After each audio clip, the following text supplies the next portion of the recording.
Sir இந்த கரூர் சம்பவத்துல வந்து 41 பேர் பலியா இருக்காங்க. 41 பேர் ஆயிட்டாங்களா?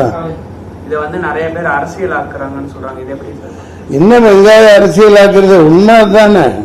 அவரோட வளர்ச்சி பிடிக்காம அவர் எதுக்கணும்னா, நீ கொள்கை ரீதியா எதிரு, கூட்டம் போட்டு அவருக்கு பதில் சொல்லு, பேச தெரியலன்னு சொல்றியா சொல்லு. உன்ன மாதிரி கொட்டை போட்டு தின்னு வளர்ந்து கொட்டை போட்டு தொடர்ந்து நாட்டை நாசமாக்கிக்கிட்டு இருக்கிற உங்களை எதிர்த்து ஒரு ஆள் வர்றான் பேசலாம் அப்படின்னா, உங்களுக்கு பிடிக்கலன்னா கொள்கை ரீதியாக எதிருங்க. 4 கூட்டங்கள் மேல் நடந்திருக்கு, நானும் பார்த்துக்கிட்டு தான் இருக்கோம். 4 லட்சம் 5 லட்சம் இப்படி மக்கள் கூடுறாங்க. அப்படி கூடையில் போன வாரம் கூட சொல்லியிருக்கார். அதில் தான் பார்க்குறேன் காணொலியில். நாங்க என்ன கேட்கிறோம், உங்கள்கிட்ட ஒரு பெரிய இடமா கொடுங்க, மக்கள் நின்று சந்தோஷமா பார்த்துட்டு கேட்டுட்டு போகட்டும். வேற ஒன்றும் கேட்கலையா உங்கள்கிட்ட?